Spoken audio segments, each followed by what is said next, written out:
and welcome once again to the Free-to-Play Cast, brought to you by MMOBomb.com, your home for all things free-to-play related.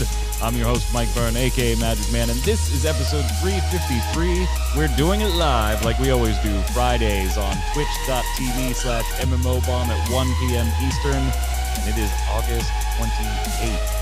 It'll be up on YouTube later that same day, so you can check it out. We've got a lot of stuff to cover. Gamescom has just kicked off. We've got a little bit of news that Jason and I will kind of touch on. Nothing big before we move to some bigger topics, and then we'll roll through and go to the weekly bombs. But joining me, Mr. Jason Winter. How are you, sir?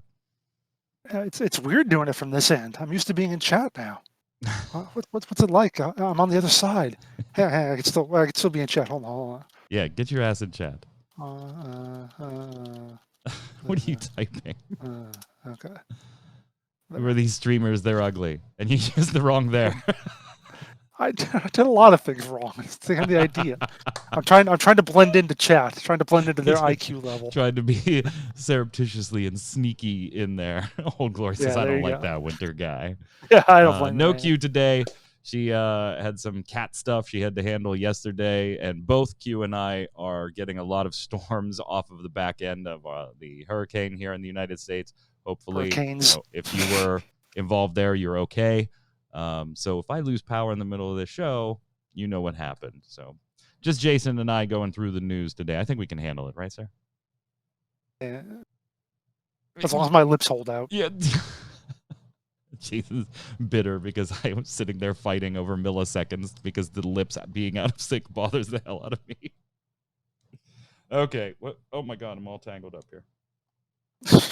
Easy there. Let's get so excited started. About lips, you get all tangled up. Let's go to the news. This is a mess already. All right, so I think before we get into the big Guild Wars 2 stuff that happened this week, Jason, let's take a couple seconds here just to recap a few things on the free-to-play front that have happened at Gamescom, which started yesterday with the opening night live presentation from Jeff Keighley. Jason, you looked thrilled by that presentation. It was. Yeah, whatever. We'll spare you our thoughts on that whole thing. We will probably cover Gamescom a little more in-depth on next week's show after we have any announcements from today, Saturday, and Sunday, as the show closes with another awards ceremony. A Best in Show awards. So more Gamescom will probably be on next week. But we did have like three kind of biggish free-to-play things happen between yesterday and early this morning before we started the recording here. So yesterday we got confirmation that Spellbreak will be releasing on September 3rd, despite Jeff Keighley saying that it was going to release yesterday. That will actually be out September 3rd. So if you're looking for the Mage Brawler game, we'll be jumping into that early September on stream, and then obviously doing the first look. I'm kind of lukewarm about this one, Jason. I know a lot of people are super pumped about it. Like the way combat looks. There were people that have been playing it for a while because they bought into different packs earlier. Where are you on Spellbreak? I'm sorry, I have to interrupt right now to give out an award for a game that we're not going to cover at all today. Okay. And what game would that be? I don't know. Whatever. Pick your favorite. Well, whichever one paid us the most, basically. Right. Yeah. But anyway, Spellbreak, yeah, I mean, it's a battle royale, which I'm just 100% over right now, so I can agree that it looks kind of neat. I like some of the things they're doing with it, but I just can't see it being a big deal. It's no Fall Guys, I'll tell you that. It is no Fall Guys. That was the one that one of the few that everybody was screaming in chat for, which that did get a little bit of an update. Not free to play, but whatever. No. That's our award. Fall Guys gets an award for something. For something. Then we had Destiny 2, which we knew going into the show that Destiny 2 was going to have a reveal or a trailer of some type. And they had a trailer that kind of showed off some of the stasis abilities for all of the different classes, the Warlock and everything. Very cool trailer. I will say that I really liked the audio editing on that trailer. And I said that we did a live stream yesterday. We do live streams every Monday through Friday at 2 p.m. Eastern, usually some free-to-play game, but we did a live reactions to that show because it was started at 2 p.m., hung out with Chad. It was a lot of fun. And I even said that during the thing that I really like the audio editing on it. They synced the moves, the sound effects from moves into the song. It was just really well done.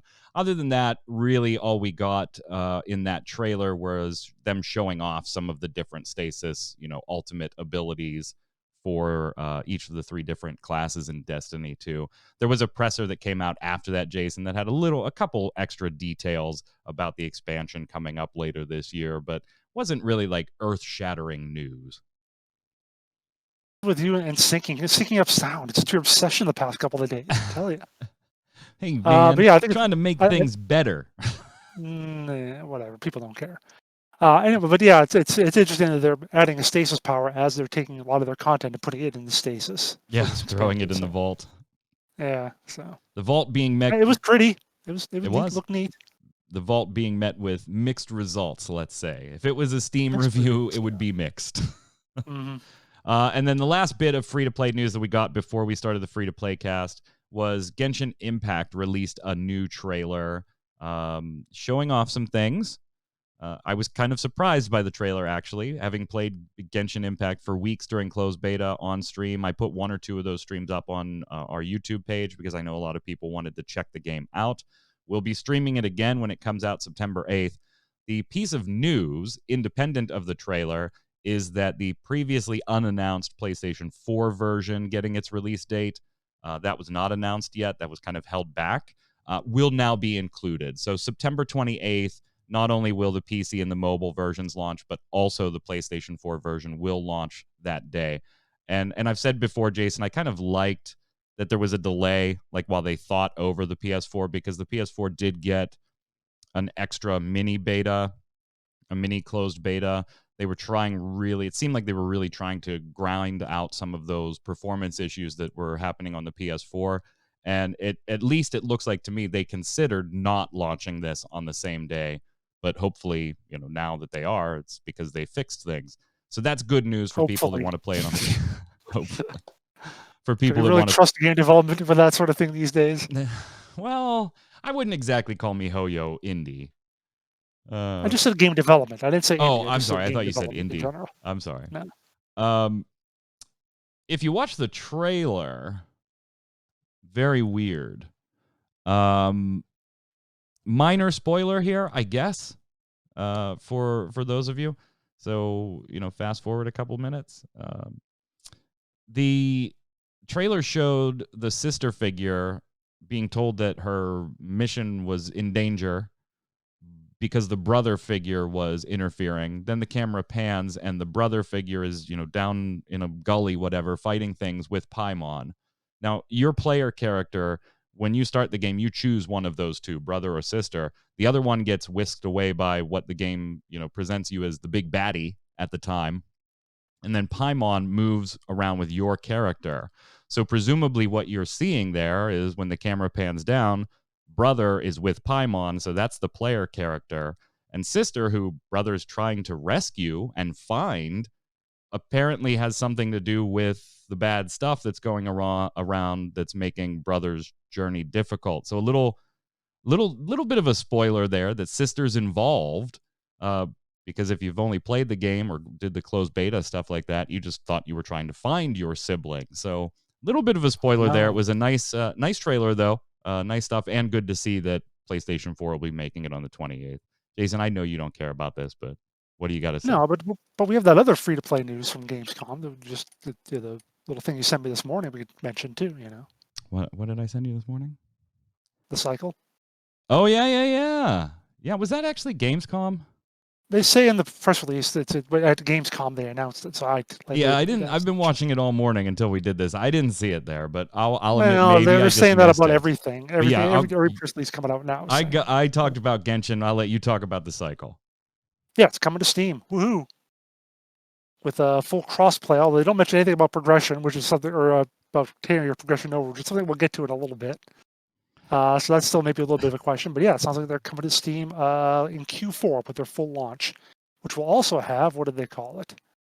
They said it will have, new and reimagined features that will emphasize the game's survival elements so the players set their own goals and bring real consequences to players' actions. Ooh. scary. But yeah, cool. Coming to Steam now. You don't have to get an Epic Games Store to play it. So. And that's been a lot of, I mean, like it or not, that a lot of people have that stance, and a lot of people have decided they're just not going to play the cycle, which is a shame. It's a good game.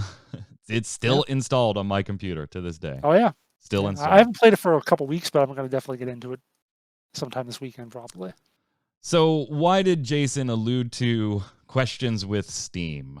Well, this week in the big news, and we'll keep you posted on other Gamescom news on mmobomb.com, and probably do a little Gamescom wrap-up as part of next week's free-to-play cast, so stay tuned for that. But in outside of Gamescom news, Guild Wars 2 announced officially its expansion. Now, we knew that this was already in development. They had already alluded to that and then flat out said that they're working on it. But now we have the actual little bit of a trailer. Not much going on there, a little bit. We have a name. We don't have a release date, but we know it's going to be next year, 2021. So, Jason, before we get to the other Guild Wars 2 piece of news, I think what's funny is announcing the expansion is probably the shorter discussion for the two of us. Yeah, because like I said, they just had like a little minute-long trailer, which had some voices going in it, which I'm sure Guild Wars 1's fans are, were going crazy about. I never played the expansion, the factions one that this is basically based on from Guild Wars 1. I never went to Cantha, but that's definitely what this is. It's going to be a Cantha-themed expansion. So players are going there, which is Cantha's kind of like their Asian Chinese kind of feeling kind of area. So, and apparently it's been locked off ever since, I don't know, for hundreds of years or whatever in terms of game time. So, and when we asked the question about months ago, what would bring you back, Cantha was overwhelmingly the number one answer from viewers. The thing is though that what worries me now is they basically milked all their old expansions from Guild Wars 1. Yeah. They had one that was based on the Nightfall, one in Elona, one that's based on, now they had stuff based on Eye of the North, which was the other expansion, and then now this is going to be the one based on factions. So what do they do after they're done milking nostalgia from old players? They have to come up with their old new ideas.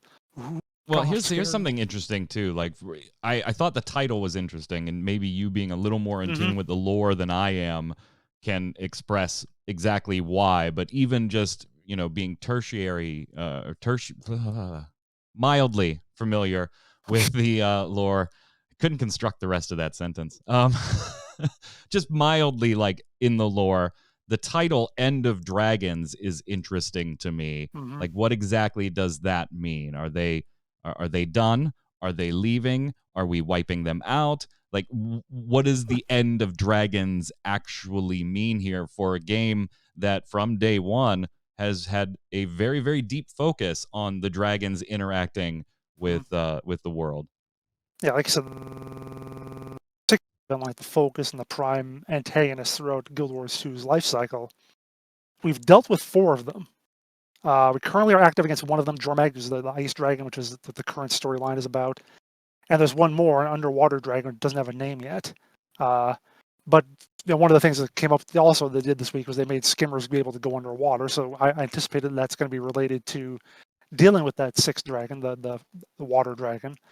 So if we deal with Jormag in the current storyline, and then we deal with the water dragon in this expansion, what does that leave? Now that all 6 of them have basically been dealt with one way or another, what's the next storyline going to be? Well, probably this is going to be the end of dragons, or somehow, like I said, dealing with them, or you can't kill them. You can't just kill them because that causes like magical issues throughout the world. That's been a lore thing, so they've had to figure out some other ways to deal with it. So in theory, that they're going to deal with it again here, and then, like I said, have to go on to some other new antagonist for the next 8 years of Guild Wars 2, which, by the way, today is officially the 8th anniversary of the game's launch. Even though the early access launch was 3 days early, but August 28th, 2012 was the official launch. So, any events? What are they going to do after they've finished with all the dragons? Yeah. Any events going on for the birthday? Just the usual stuff, like you get your presents if you get your birthday presents if you created your character on that date. Gotcha. I think Festival of the Four Winds might be finished by now, but otherwise I don't think there's any particular celebrations going on. Yeah, and if you look at the art from the trailer for the End of Dragons, like how they changed the Guild Wars 2 logo on each of the expansions, very blues and themes of water coming in there again, sticking with that last dragon and the water skimmers. And so, yeah, I mean, we're going underwater. We'll see. It'll be fine. It'll be fine. It'll be fine. The other piece of news, and obviously let us know what you think about the expansion or your speculation on what does the end of dragons actually mean here. It's kind of hard to imagine a Guild Wars 2 where dragons aren't part of the main story. It's been that way from day one. But sometimes you gotta move on. I mean, they knew there were 6 of them, and they knew they were big, great threats. So eventually, they had to figure out what they're going to do next. Right. Eventually, so I feel like somebody wrote down somewhere, here's where we go after we're done with 6. Yeah.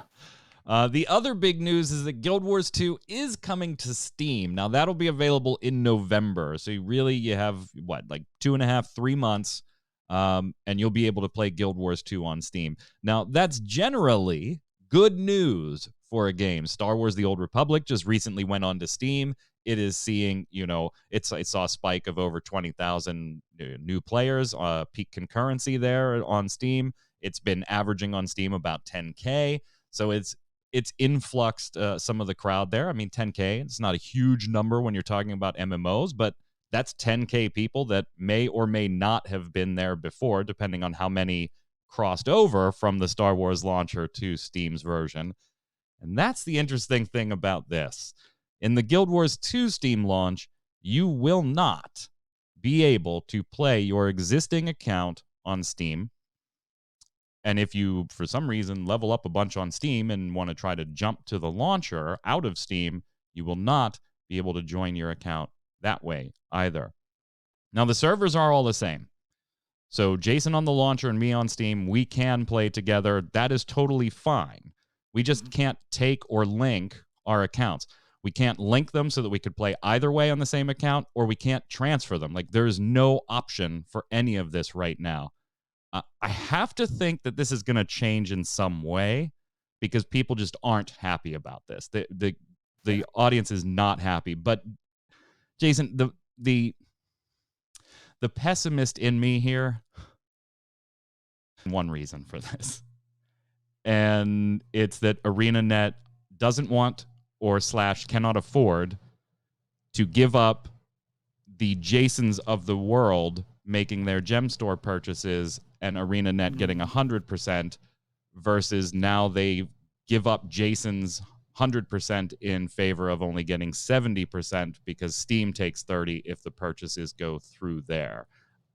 That's the only piece of logical, at least business sense that I can come up with, because PSO2, their way to do it was awful, but you could link your account to play in Steam and other platforms.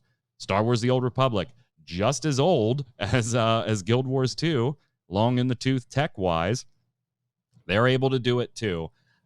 You're never going to convince me that there is some technological reason why Guild Wars 2 can't do this. It has to just be about that 70-30 money split, right? I mean, I could see a world where it is a technical issue because they're already working on a very old engine because they're using a modified version of their Guild Wars 1 Those are both engine. games that are 8+ years old. Well, but I'm saying Guild Wars 1, its engine is 15 years old. So I could maybe see that. And as remember I commented a couple days ago when we were watching the anniversary stream and Ruby was on there, Ruby Bayer. Yeah. And I commented that she started with the company right around when it launched, when the game launched a little while before, so back 2012. Yeah. And I said to myself, I can't think of anybody who's been with ArenaNet now longer than her. Like, I'm sure there are some people, but they've had so much transition through the years. Even their CEO, even the founder of the company is no longer there. That I'm like, maybe they don't have people who know the code well enough anymore to can do that. Oh, I think you're giving. I don't know. I think you're giving tremendously benefit of the doubt there. I might be. I'm just saying it's an option. It's a thing. I think this is done strictly because Jason already spends money with us. Why would we share that money on his future purchases? even though it might be an inconvenience for Jason. And I know the argument, like, okay, well, Jason, you've played with the launcher for 8 years. What do you really care about? But there are benefits to playing on Steam. It does make purchasing things easier in some cases, depending on the game. You have the ability to start using your Steam friends list to try and draw your friends into the game rather than the launcher and stuff. There are benefits to being on Steam, even if you've played a game for 8 years outside of Steam. That a player might want to make that jump for. So this is kind of inconvenient, and fine, you give it the silver lining. I honestly think it's they don't want to share the revenue from Jason because they haven't up till now. Why would they?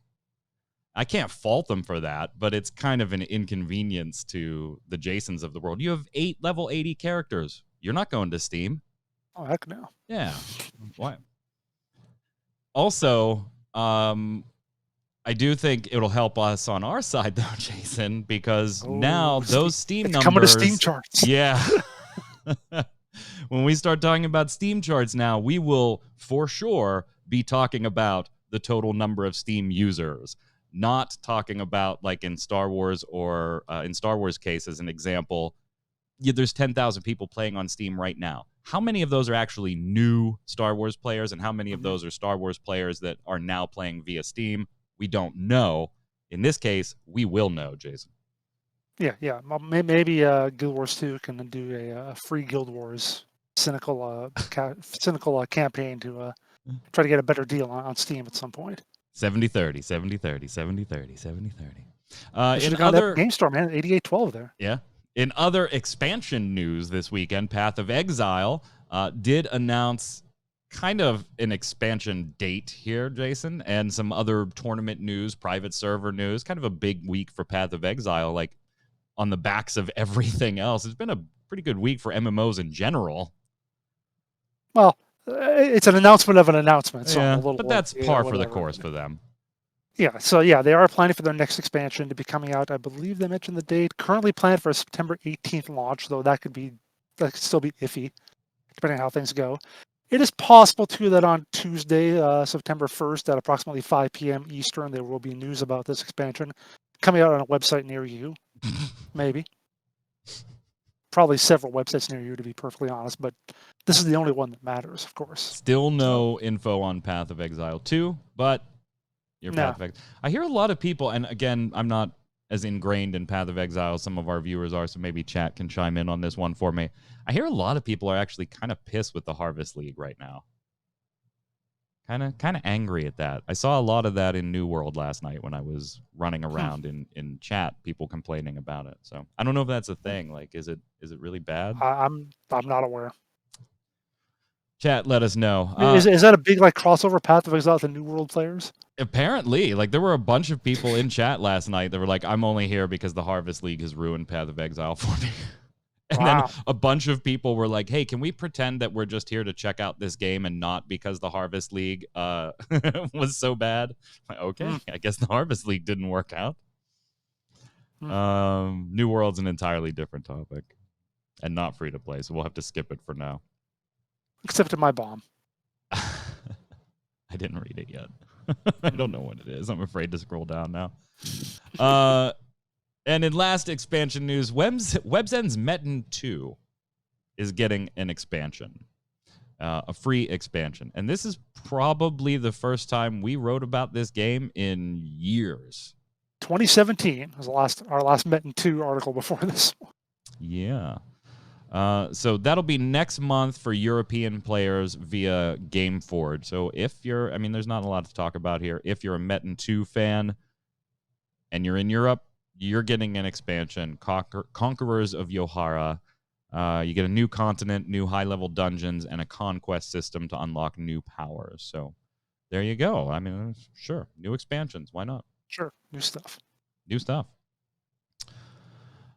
Jason and I at the top of the show, or prior to the show, we're talking about World of Tanks and just having news after news after news every single day this week, and they have. So I'm going to let you run it down, Jason. There is a lot going on in World of Tanks.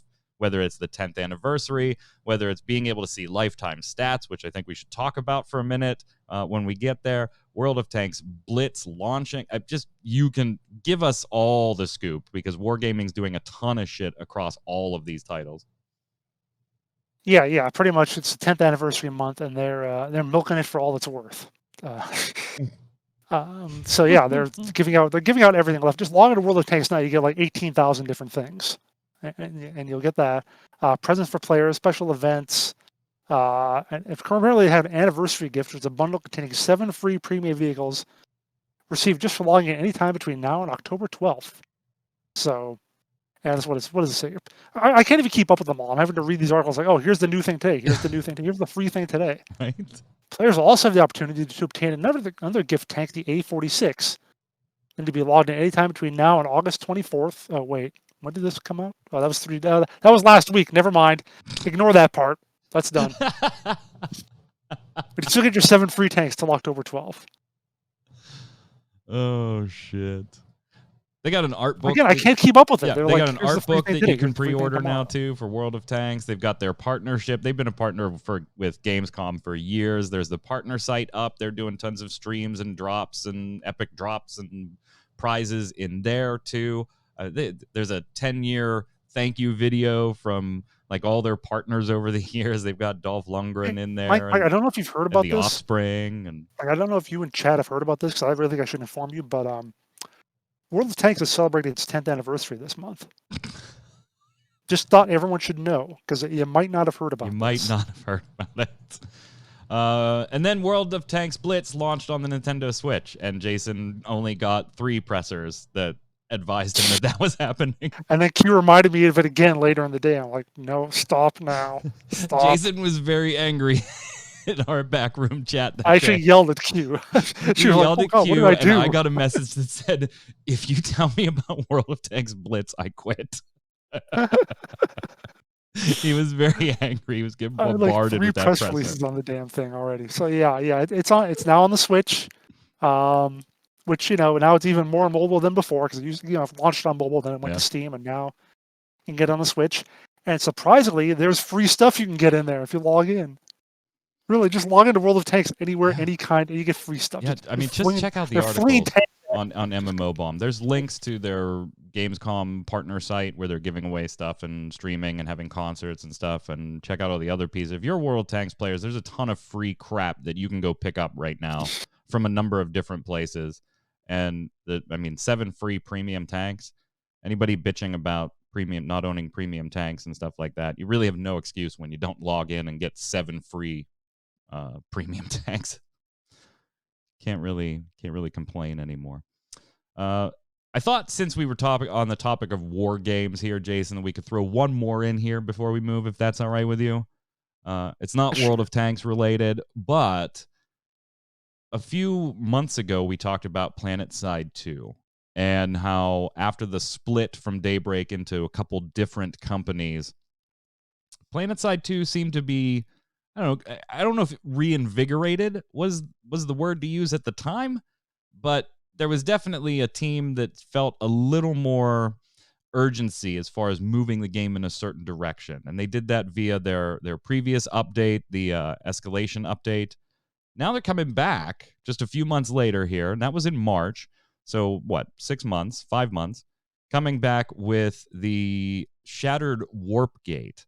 Now, they just announced this really yesterday, so other sites have just kind of had it as news. But Jason, you actually got to see this bad boy, and as a Planetside 2 dabbler, this might get you to go back a little bit, doesn't it? No. No? Nothing to do with the game quality, just the, You can't do it because it's Daybreak. Yeah, exactly. Gotcha. But otherwise, if you are still playing the game, it does look really cool. Boycotting Daybreak itself, would this get you to jump in and check it out? Oh, yeah. Yeah, absolutely. And I can't fault you for boycott. I've boycotted Tryon for 2 years back in the day over Arcade, and I didn't even play Arcade, so I respect the boycott. But that aside, this would get you to jump back in. Yeah, because just like with I guess the last one, the escalation update was about bringing in like new units. So basically, bringing in the new the big Bastion fleet carrier, And they brought in the Colossus tank a few months later, so they've added some interesting objects to the game basically. But Shattered Warpgate actually like does things to the map, which is like really the first time they've done that on a I would say done it on a fundamentals. Trying to say because they used to do a thing where you could go anywhere, but now they made it so they had like the linking and so forth. So it didn't really change the terrain, but this is actually changing the layout of the map, changing terrain elements. Because as it says, there's a Shattered Warp Gate. Warp gates are like the starting areas where people spawn into get into the action and whatnot. So one of them just kind of blew up. That's so always good. When your spawn area blows up, that's kind of a problem. Yeah, things aren't going well. Yeah, just like giant, there's like green energy coming up onto the surface of Esamir, the ice continent, blowing stuff up, causing a beautiful aurora and also some really nasty lightning storms, which can hit people and tanks and so forth, which is bad. Getting hit by lightning is bad. Generally speaking. Yeah. So they're doing all sorts of stuff like that to really shake up this one continent, and it's really interesting to see all the changes they're making, all the stuff they're able to do now. As you said, now they've kind of formed their own sub company within Daybreak and are able to make a lot of different changes and so forth. I think what's interesting here is this is an older game, right? Another older game, and under Daybreak, all of those titles have kind of I don't know, for lack of a better term, it seems like a lot of them are on maintenance mode. I mean, they're not officially on maintenance mode, but that they were just kind of happy with just cruising where they were.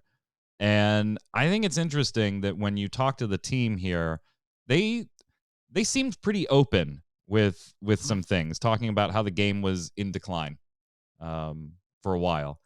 You generally don't actually get somebody from a company to say the game. They sugarcoat it, right? Well, we have seen player fluctuation over the last couple. No, you never hear it while that's going on. It's only like a year later when everything is recovered. Yeah, right. But the team here was kind of open about that and saying, there's a lot of passion, but the player base was absolutely in decline. And there's with Daybreak particular, you would think, okay, they're just going to let it decline into nothing and then close it. They're just going to ride it as long as they can and close it. And that's not what we're seeing here. We're actually seeing like more money, a bigger team, a more seemingly more passionate team, or maybe the injection of new people has reinvigorated the passion in the existing team. And more importantly, I think a focus, where they want to take this, where they want to go. And from what they told you, that's almost exactly the entire reason that Daybreak was willing to go along with this. Yeah. I mean, I asked directly about that. I said, a lot of times when a game is, going downhill, especially a kind of a niche game like this, it just keeps going and it eventually folds. And the company doesn't invest more money in it, even though that's what players want. You get people on the Reddit who are like, "Oh, this game's so good. It has so much potential. It could be so great if they just pour more money into it." And this time they actually did, which is weird, because as Sites said, they put together as he put it, pretty compelling proposal. And the powers that be realized how aggressive it was, confident that if we did pull it off, it would turn the game around. So they tripled the size of their teams. They had 6 guys working on it before, and they said they tripled it. Didn't give you an exact number, but so around 20 now. Then. Yeah, around 20. So yeah, pretty amazing that they did that. And like I said, did really well with the escalation update, which really sent their numbers back way up, like the highest numbers they had in like 4 or 5 years. A lot of which were returning players, which is the really important stat in this case. About 90% of players who were past players who hadn't played for years. So they got that, and that's pretty much maintained. It's come down a little bit, as you'd expect over the summer. But now this is probably going to help jet it right back up, and going into this, and probably good for at least another 6 months till the next big update. Which should be mentioned, this is only the first of several phases to this update. They're gonna have right now. All the bad stuff is happening: the lightning storms, the explosion, the ruined gates, whatever. Ice is actually melting on Esamir, so you got water areas and so forth. But they say as time goes on, the different factions are going to figure out a little bit more of what's going on. They're really doing a lot of lore-driven stuff with this update, so they're going to figure out what's going on and how to not actually weaponize kind of the environment now, like with lightning grenades that can draw lightning strikes to where you toss them, and ways to put up little lightning rods to prevent your own guys from getting hit by it. So, gonna have a lot of interesting stuff that they go through over the next few months. And lore. I said lore. Lore. Yeah, lore for the first time. I remember Planetside. I remember. I remember people talking about that like in 2013, back when the game was new. Like, okay, it's cool we're fighting each other, the battles are neat and all, but can we get some lore to this, some reason why we're Why? fighting? Like, yeah, I know. Well, finally, like 7 to 8 years later, they're finally getting to that. So, hey, got to get it there eventually. All right. And finally, before we move on to the weekly bombs from the viewers and everybody, the whole epic Apple saga continues with suits going back and forth and back and forth, and Epic sending out swag from their hashtag free Fortnite tournament for top placers, getting shirts and hats and stuff that are ripping on the old Apple logos, and this whole thing's becoming a tacky mess to me. I just hate it more and more and more coming out of Epic. These are two multi-billion-dollar companies, Jason. I don't need to be a foot soldier for you. Come on, go. If you're going to argue over a couple $1 million, go do it in court. I don't care. I don't like it. Anyway, one tertiary case involved here came from Apple and was trying to shut down support for the Unreal Engine 4. And Jason, you and I talked about this on a previous show that we were like, this kind of doesn't, or on maybe it was Troy and I. This really doesn't feel like it fits in what's going on. This feels like blatant retaliation, like Apple was going after something that they knew they could just to get a dig in this whole back and forth. So they tried to shut down Unreal Engine support, Unreal 4 engine support, which would have not only affected Epic, but anybody that uses the damn engine for anything on the iOS App Store, eventually causing those things not to work as iOS was updated because they weren't supporting Unreal 4, so you couldn't get help in making your compatibility checks for the next version of iOS, and causing other issues as well. That got shot down. A judge said, cut it out. A judge looked at it, was like, knock it off, children. Come on, knock it off, basically. Yeah, if only we get the judge to say the same thing about Epic in general, but yeah. Not knock it off. Just knock it off. Yeah, so as reported by the Wall Street Journal, the judge said Apple has chosen to act severely, and by doing so has impacted non-parties and a third-party developer ecosystem. That's from U.S. District Judge Yvonne Gonzalez Rogers.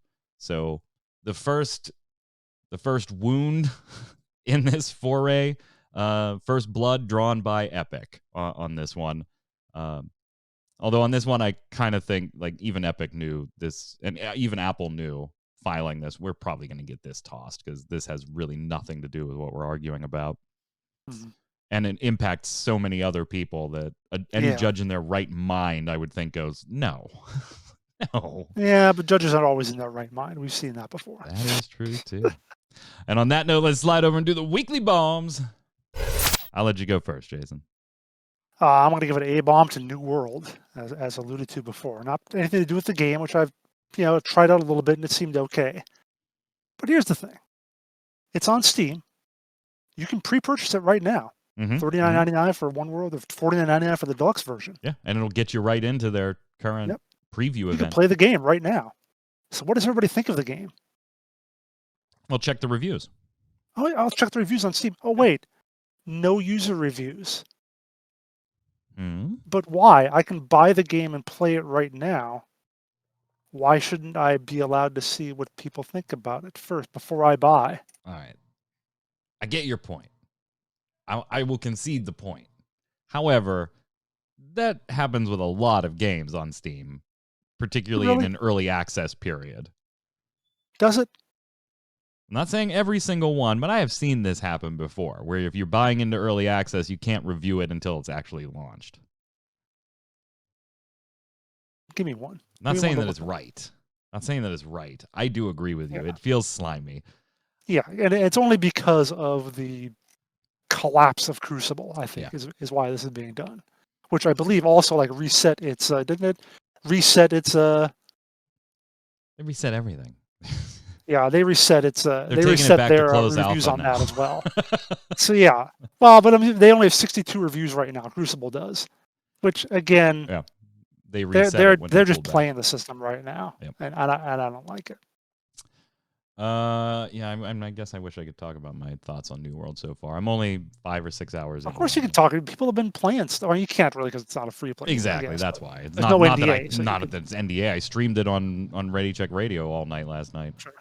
I'm going to give an A-bomb to ArenaNet and the inability to link your existing Steam account. It's bad business or bad customer service, I should say, to try and keep existing business. I just really can't find another way, another reason that this is justified in any way, shape, or form on the side of ArenaNet. So, A-bomb.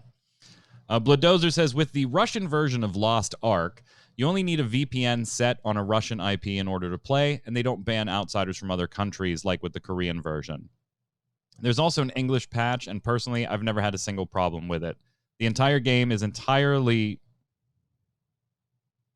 I don't know what that word is either. Traducted. Is it like turducken? Is this a word? It's entirely traducted from the items. That can't be a word. The act or an instance of traducing specifically, an act of defaming, defamation, or slander.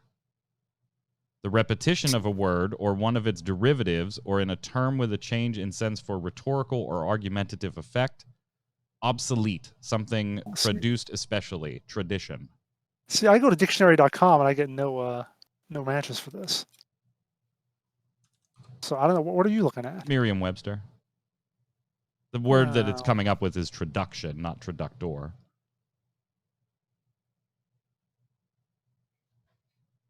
Sorry, Chad. We need to look at this. Yeah, the entire game is entirely... We're learning things today. I don't know. Something from the items... I like. Am I having a dumb American moment? Because I don't consider myself to be a dumb American, but from the items, the HUD to the story and more. Yeah, that has to be a typo, meaning something else that is accidentally being almost another word that is now entirely throwing this off. Blooddozer, let us know what that word should be. There is also a patch for the Korean version. The only thing about it is the fact that you need to follow the steps each time you want to open and close the game, and Blooddozer did give the link on YouTube if you need that. Still can't wait for the Western release. It's certainly always better when you don't have to use programs like a VPN and a patcher in order to play. Yeah, I mean, that's got to be the game that Amazon's going to be publishing. What? Well, it's been more or less officially confirmed for that Chinese site, but yeah. Korean site, yeah. Oh, yeah. Go ahead, Jason. ID said, or maybe ID, I don't know. He says, if Bless Online didn't give into the children of today that command action combat, it would still be around with a decent cult following. It goes to show you can't get greedy with a passion project. I don't know that any MMORPG these days is still a passion project.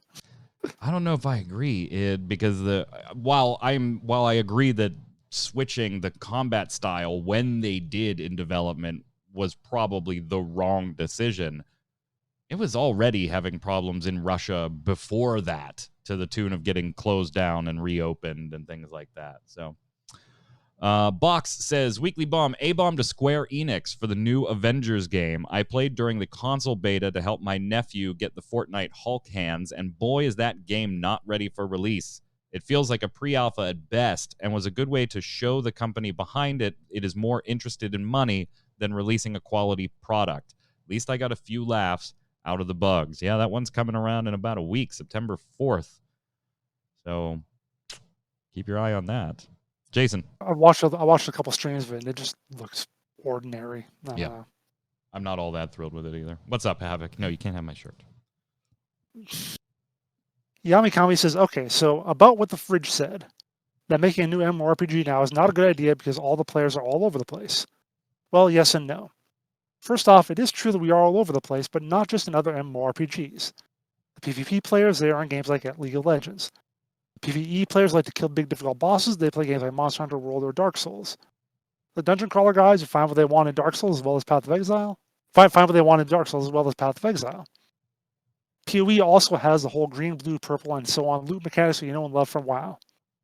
And there are many more games that I could list as examples here. But we all play those very specialized games that do just one thing great, but don't give us the other parts. And when you look at the amounts of money people throw at game devs to make a new MMORPG, then you notice that there's definitely a demand here. However, the traditional MMORPG, however, in caps and 4 exclamation points, I should point out. So big, however. Ever. The traditional MMORPG where you make a huge world and play from level 1 to X is dead, because you get one of 2 results with it. New players will either rush through that ASAP to get to endgame, or be so bored they just quit the game altogether. And all the time and money you put into making that content will just go where WildStar is right now, to the grave, with no spirit healer in sight. So a new MMORPG needs to make the entire world that has their content that's viable at all times.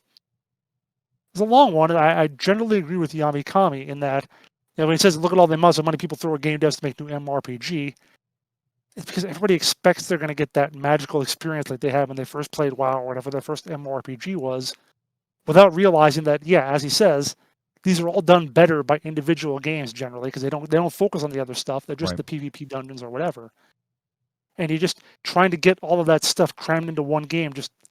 It just can't be done now. Like there are better options for you out there. Yeah, maybe to do all that stuff. Maybe how I felt about New World a little bit last night, actually. Like it was just kind of everything. It did everything okay, but didn't do anything great. Is that kind of the impression? Yeah. And at one point I had to walk 3.5 kilometers. We actually pulled a timer out just for a quest. Go here, go there. Pulled a timer out, and I did nothing but walk for 12 and a half minutes. Wow. Yeah. I don't know. Well, if you can get 3.5 kilometers in 12 and a half minutes, that's pretty good. Yeah, it was a good clip. It was a good clip. Were you actually walking, or was it like the typical jog that a default MMO character there's a walk and a sprint. But what did you use? The sprint. Okay, well, there you go, yeah. If I could sprint 3.5 kilometers, I might make it in 12 Here's the weirdest minutes thing, Jason. To say this is weird, and I know this isn't free to play, but whatever, I'm going to say this. After one night with the game so far, which was about, I guess, 4 hours, something like that simply. We played for, 4 or 5 hours? My favorite part of the game, being level 13 or 14 now, my favorite thing in the game so far, get ready for this, is the gathering. It's the gathering, Jason. So it's magic. It's magical to you. Not combat, not spells, not questing, the actual gathering. Although I'm a little upset. Chopping down trees or gather. I'm a little dismayed at you that if you played 5 hours, only got to level 14. I thought you were like an MMO expert. You get to like level 35 in an hour. Oh, we weren't all about speed last night. At one point, we stopped and we're looking at the skybox for 15 minutes because we wanted to see. There is no concept of time. There's a day-night cycle, but the sun and moon don't move in the skybox, and there's no time there's no clock on your screen in game. If you go to the menu, you can see your local time clock, but there is no clock on the HUD. So there is a day-night cycle, but the sun and moon don't move, so you have no concept without a clock of, well, when is dawn? You don't know. So we were looking at all kinds of odd stuff. Anyway, New World. Rowan1 says, Legacy of Kain. Haven't heard that name in ages. A lot of us haven't, and we really would like to. Question of the week last week. Whose side are you on in the whole Epic, Apple, Google debate? Are you on anyone's side? Raggerty says, question of the week. Who am I backing? No one. Who's going to win? Apple. Epic broke the rules. If there's something like that in putting things on the App Store. It's called a contract. Yeah, there is something like that. This is just a sad cash grab by Epic and disguising it as, hey, no, we want to do something good, but big mean Apple isn't nice. Here's this tone-deaf skit. Watch it, kids. Also, to kind of expand on my many hours on Smite and having a bad review on it, I didn't mean that I didn't like playing it. Hell, I've got over 1K hours on it. It's the way they handle the balance of the game. They had gods that had unique mechanics that were fun to play, but when they fell off from being picked because of the power spike of the new gods, they decided to make them bland cookie-cutter class number 3 that just made the game boring. Fair enough, Raggerty. Fair enough. Jason. Robert Stojanowski says, I didn't know he had a first name, first of all. Just to know him as Stojanowski. I'm going to call him Robert from now on. Says, I'm on the Epic side, not because they're innocent or something. No, I'm only for the free games they give me. I can respect that. I've claimed quite a few freebies. I got to get Hitman now. That always looked good. But I don't know if I'll ever give Epic Game Store money. Not with Right. everything they've done. Like, I'll take their free stuff, but nah. Box says, question of the week, I root for no one in this case. Apple does have the right to enforce their own terms of service along with Google, and for Epic to use this whole shit show as a cover for marketing is just as slimy and disgusting as them using exclusivity as an excuse to help the little guys, especially after the whole dark dev situation. Would rather all parties lose out in the long run because all three corporations are slimy and scummy pieces of garbage. A lot of people having that thought there. Our question of the week this week, running on the back of Yamikami's comments, is the age of a full-scale traditional MMORPG dead? Why or why not? Are we going to see the next big World of Warcraft, Final Fantasy XIV, that style of open world theme park MMO or open world sandbox like Arcade? Is that full-scale MMO dead? Are we past that age now? Are we going to get into the more itemized things, the more instance-based things, the more specific-based things? New World would have you believe that maybe that's not dead, but maybe you think it is. Let us know in the comments below what you think. Make sure while you're there, you give us your weekly bombs. Dub-bomb for something good, A-bomb for something bad in the world of gaming. And until then, Jason, where can everybody find you? On Twitter at Winter Informal, streaming twitch.tv/JasonWinter.